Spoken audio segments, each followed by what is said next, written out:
of life is our top priority. The city will allocate all of its resources to resolve public welfare and the economy.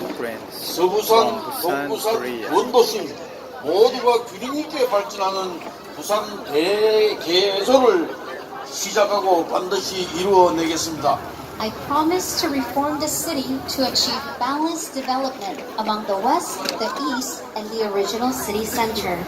또한 부산의 미래, 대한민국의 100년지 대계를 준비해야 합니다.